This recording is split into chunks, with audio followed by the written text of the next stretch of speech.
J'ai commencé à écrire en fait aux États-Unis quand je suis arrivé là-bas en 1993-14.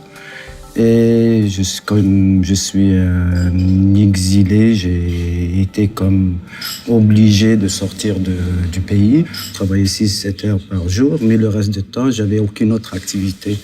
Et c'est comme ça que j'allais dans les cafés. Et dans les cafés, j'essayais d'écrire des lettres à ma famille qui est restée là-bas. Mais au fil du temps, cette écriture-là est devenue quelque chose qui n'est pas juste des lettres, c'est devenu comme une certaine littérature. Quand j'ai montré ça à mes amis là-bas aux États-Unis, ils ont dit « mais ça, c'est de la poésie ». Sur une période d'une année, donc j'ai ramassé quand même de la matière et c'est comme ça que ça a commencé. J'ai commencé à écrire sur les napkins et les napkins, ils ont un peu cette...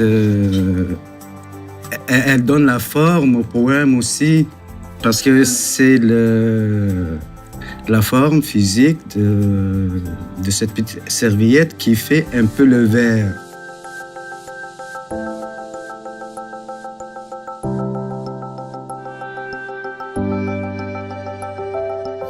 Moi, j'ai pensé à écrire un roman sur la situation du Québec, de cette ferveur à l'intérieur de sa société-là, qui lutte depuis des décennies pour, que ce soit pour son autonomie ou son indépendance, sa souveraineté.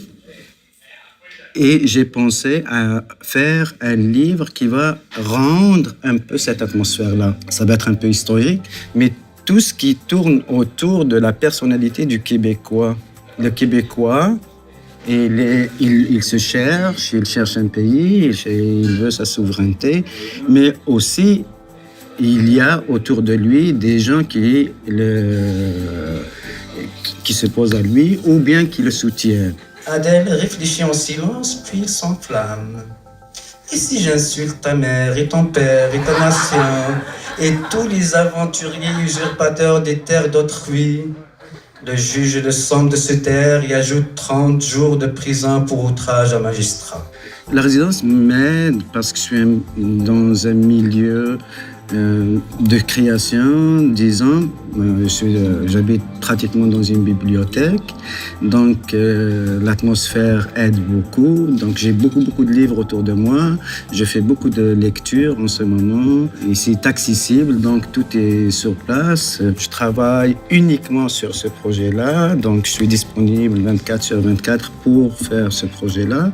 Mais aussi, la résidence, je suis dans une tranquillité extraordinaire. Il y a la paix, il n'y a personne qui vient me déranger. Donc c'est cette tranquillité-là, c'est cette paix et travailler vraiment avec disponibilité sur ce projet-là.